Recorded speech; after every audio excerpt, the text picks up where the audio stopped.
En un mundo donde todos siguen ciegamente la verdad, recuerda que nada es verdad. Todo está permitido. Así que, bienvenidos. Somos extrasensoriales.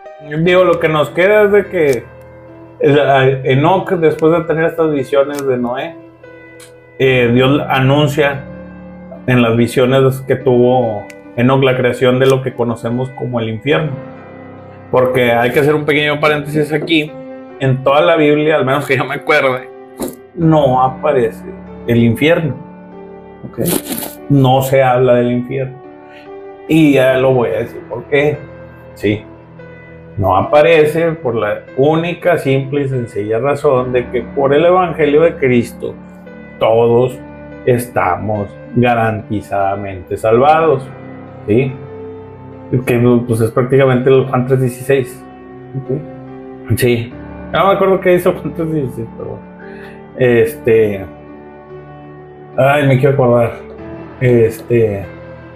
Hoy, si lo puedes buscar ahí en Google.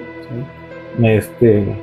Y Romanos 5:8, que también es Corintios 5:17. Bueno, Corintios 5:17 sí lo sé de memoria, que dice que de modo que si alguno está en Cristo, nueva criatura es.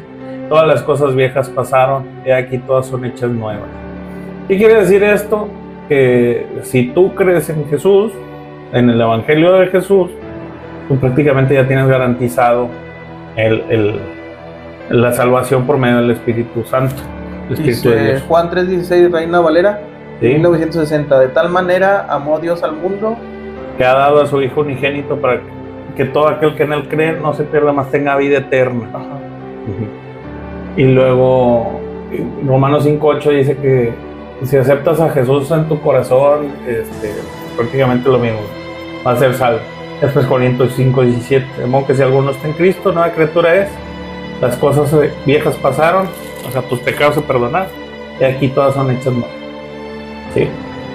Entonces, con esto de cuenta de sí, se resumen esos 3 versículos del Evangelio de Cristo, y prácticamente con eso tienes garantizada la salvación. Entonces, decirles que existe un infierno y una condenación, ¿sí? Es decir, que, entonces no es cierto lo que dice expresamente Juan 3:16, no es cierto expresamente lo que dice Corintios 5:17, o sea, el decir que existe la condenación, ¿sí? Y no el derecho irrevocable de la salvación de los pecados por la aceptación de Cristo, el arrepentimiento de los pecados, no garantiza la salvación. Pues entonces, ¿de qué fregados van a hacerle caso a una religión? ¿Verdad? Sí, para tener solamente control sobre eso. Esa es una segunda teoría del por qué pudieron haber sacado el libro de Enoc de la Biblia. Porque describe el infierno. Y podemos decir que el infierno de la Divina Comedia de Dante Alighieri está basado en el mismo infierno descrito por Enoc en el libro de Enoc. ¿Verdad? Después, pues bueno, Enoc relata que Dios se lo llevó a lo que parecen ser reinos de la mitología nórdica y griega. Incluso relata que posiblemente sería el espacio exterior a miles de millones de años luz de distancia de la Tierra, porque ve esferas de fuego y luces, y de repente un mundo lleno de fuego, con monstruos de fuego. Después va un mundo lleno de vegetación. O sea, prácticamente esto está dando, que para los que han jugado God of War, pues te está dando todos los mundos, ¿no? El mundo de fuego, el mundo de hielo, sí, las dimensiones, pues.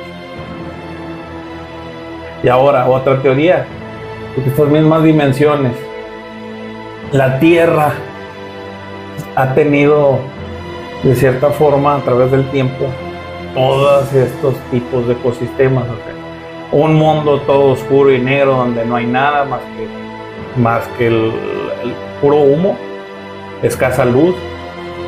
O sea, un mundo negro por completo. O sea, la Tierra ya pasó por esa fase. Un mundo donde todo era pura vegetación. El planeta ya había pasado por esa parte. Un mundo lleno de hielo. Un mundo lleno de fuego. Un mundo habitado por seres humanos. O sea, un mundo donde está el cielo, el Edén, los dioses. De hecho creo que... Parecido al Olimpo griego. De hecho creo que hay un no sé si... El jardín del Edén. Sea texto bíblico o no, pues estás aquí. Uh-huh. Que dice, después Dios creó el sol y la luna, ¿no? Génesis 1, 2, sí. Ok, bueno, se me fue la idea. Bueno, porque también viene en el libro de Enoch que había espíritus, pero es más adelante, en los libros que vienen más adelante. Escribe a Matusalén, le deja, prácticamente le deja estos libros manuscritos, y en uno de ellos sí describe cómo funciona las energías de los planetas y los espíritus que habitan. Y tal loco, no lo leí por completo, nada más lo leí de pasadito. Sí, ese sí es donde dicen, me faltó hacer mi tarea.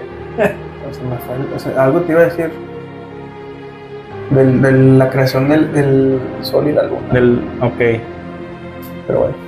Pues eso es de la creación, haz de cuenta que es lo primerito de la Biblia. El Génesis 1. Pero bueno, volviendo a Enoch, describe el lugar de la condena para los gigantes, donde ya hacían personajes como el espíritu de Caín, que fue el espíritu que tomó a Caín para asesinar a su hermano, y el de otros espíritus malvados y pecadores, que se cree que junto con los gigantes posiblemente estos fueran los demonios que tanto vemos en estos grimorios, ¿verdad?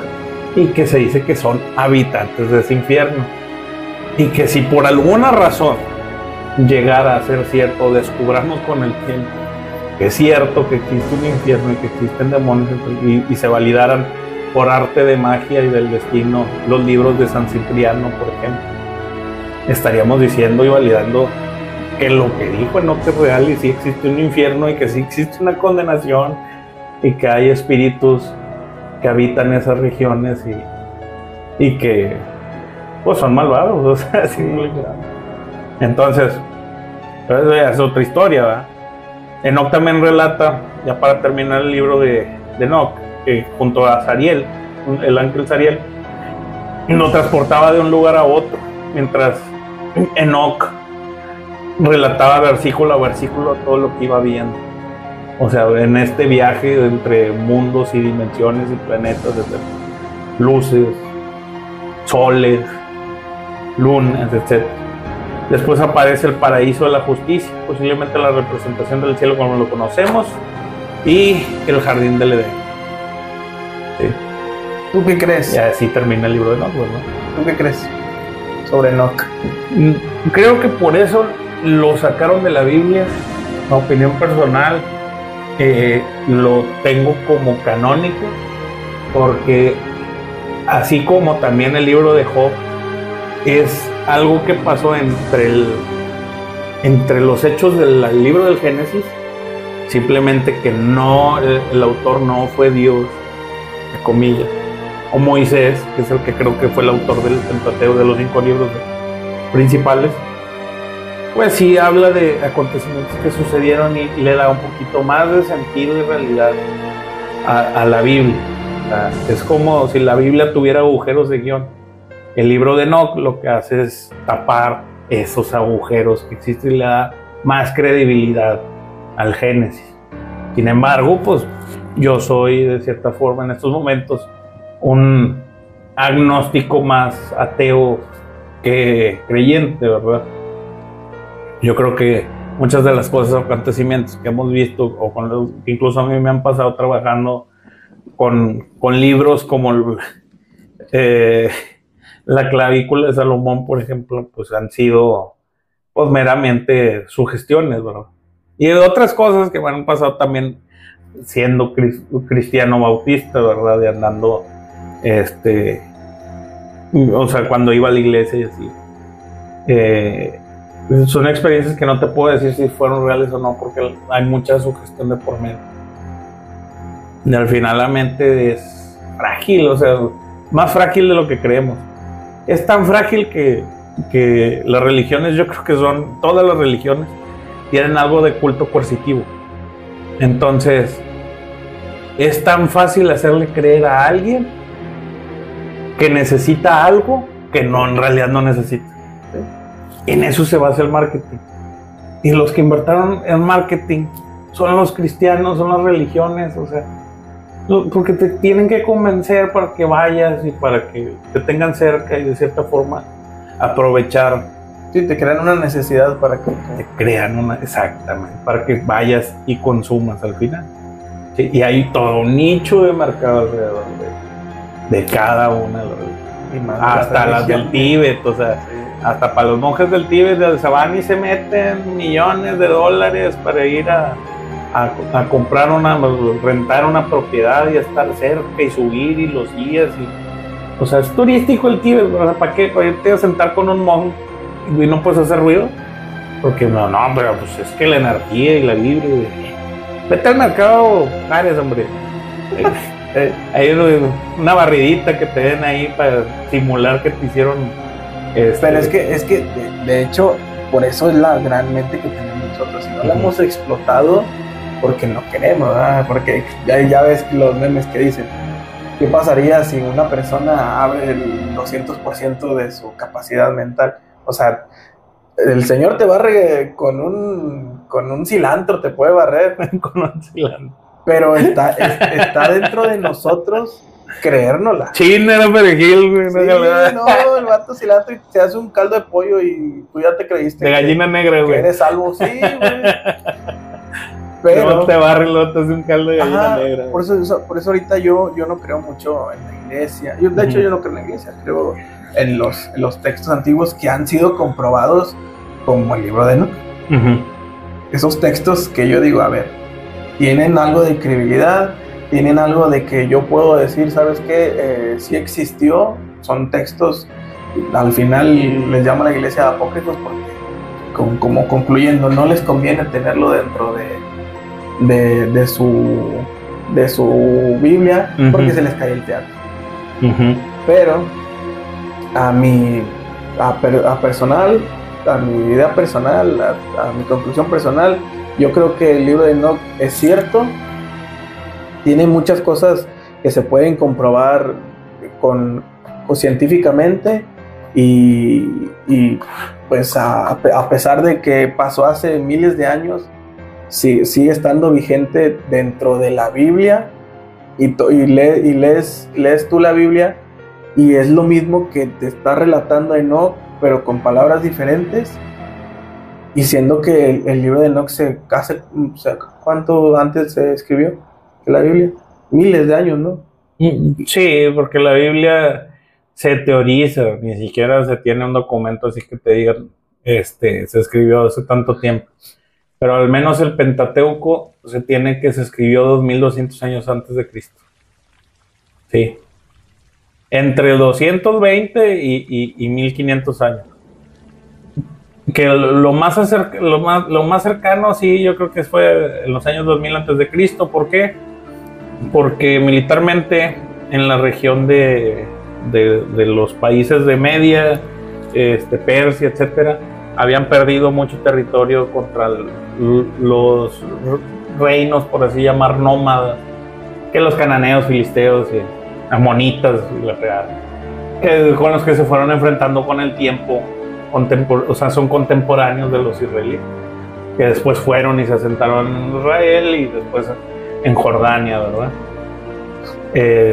Coincide históricamente con los hechos pasados, y claro que pues había una cierta relación con los egipcios, y tiene también de cierta forma lo que pareciera ser la decadencia de una crisis en Egipto, de la cual posiblemente sí pudieron escapar los israelitas siendo esclavos. Pero salvo eso, no tendría yo un antecedente de donde poder decir, pues desde ese entonces se escribió, ¿verdad? Pero sí, yo creo que un señor medio loco que veía una zarza incendiada, de repente se le ocurrió escribir y justificar sus libros. ¿Por qué? Porque pues no fue hijo adoptivo de un faraón. Y al final, si Egipto no reclamó, fue por compasión de los mismos del mismo faraón en turno en ese entonces. Pero bueno, pues son cosas de la historia que tendrán sus versiones y que pues realmente... ¿Qué sigue? ¿Qué libro sigue? ¿O qué tema vamos a hablar del próximo episodio? ¿El anillo? No, podemos saber, según yo... el libro de... No, porque el material hay, o sea, material hay. Digo, se supone que seguía el Grimorio del Papa Honorio. Sí. Pero no hay temas, el Grimorio Verum, el Abramelin, Aleister Crowley. Pues ya tocamos un tema que quería yo, el tema del libro de Enoch. Nos vamos con el Grimorio del Papa Honorio. Sí, bueno, algo que pudiéramos dar de introducción antes de hablar del Grimorio del Papa Honorio, porque sí, como que ya vamos encontrando estuvo bien que hayamos hablado del libro de Enoch en esta ocasión, porque ya comenzamos a ver que sí hay una cierta relación entre los demonios de los grimorios, etcétera, y las enseñanzas que dieron los vigilantes a la humanidad. Sí, de cierta forma ya tenemos un precedente, por así decirle. Vamos a ver qué sale de esto. Pero también hay algo bien importante, porque hay dentro además del libro de Enoch, que hablamos el episodio de hoy, pues vienen el libro de las parábolas, sí, que es parecido a un libro de reflexiones, advertencias de Enoch a sus descendientes y contemporáneos, incluso para los vigilantes. Sí, ya hablaba de el Hijo del Hombre, que posiblemente sea Jesucristo, quien levantará a los muertos, siendo la figura mesiánica del cristianismo. También está el libro, también el libro de las parábolas menciona que hay prácticas antinaturales enseñadas por los vigilantes, que era lo que hablábamos hace rato. El tercer libro del movimiento de las luminarias celestiales, que es el documento de cábala más antiguo que se tiene, entre comillas, o de donde nace la cábala de la tradición judía, ¿verdad? Que no es aceptada por los judíos, ¿verdad? Pero hay algunos judíos que sí creen en la cábala. Es un libro que escribe desde la perspectiva de Enoch, la astrología y conocimiento que hay del cielo, y por supuesto su significado de ingeniería sobre la tierra. También menciona que hay el conocimiento que dejó es para dejar testimonio a Matusalem, su hijo, y que siga alabando a Dios por la creación. El libro de las semanas, que también es como un complemento de este libro del movimiento de las luminarias, que son órdenes de Enoch a Matusalem y sus descendientes, exhortando que tengan fe en Dios, sean santos y no se corrompan. ¿Por qué? Porque existe el infierno. Y adjunto al libro de Enoch, como parte de él, se incluye el fragmento del posible libro de Noé, escrito por el mismo Enoch, lo que sería el prólogo de los acontecimientos del diluvio de Noé. Es que también en el... Y así termina. Fíjate también en el nacimiento de Noé, no lo quiero hablar un tantito. En el nacimiento de Noé también existe algo muy turbio ahí. Bueno, no turbio, ¿verdad? Pero se los contamos después. Sí, bueno. También se lo voy a hacer clip. Es que digo, lo voy a hacer clip porque me acuerdo. Pero sí, ya hablamos de la cábala y hablamos hablar de la cábala. Este libro en particular de Enoch, de las figuras celestiales, de cierta forma está escrito como en clave. Entonces los cabalistas, puede haber cabalistas que lo estudien y de ahí poder sacar cómo trabaja el conocimiento en un libro que se llama el Zohar, ¿sí? Y el Sefer Yetzirah, que son los que estudian la cábala como tal, ¿sí? Y de donde se basa gran conocimiento del grimorio. Okay. Entonces va a ser introductorio. Esto parece introductorio para lo siguiente. Para 20 libros. El Grimorio del Papa Honorio, que es el que sigue. Lo bueno que tenemos contenido. Sí. Ahí te va. Quiero, ya nada más para que terminar, invitarlos para el próximo miércoles a partir de las 9, 10, 11 de la noche. La verdad no tenemos hora para subir ahí el contenido. Se puede subir hasta el jueves, porque ahí estamos ahí batallando un poquito, pero si no es el miércoles, son el jueves por la mañana los próximos capítulos.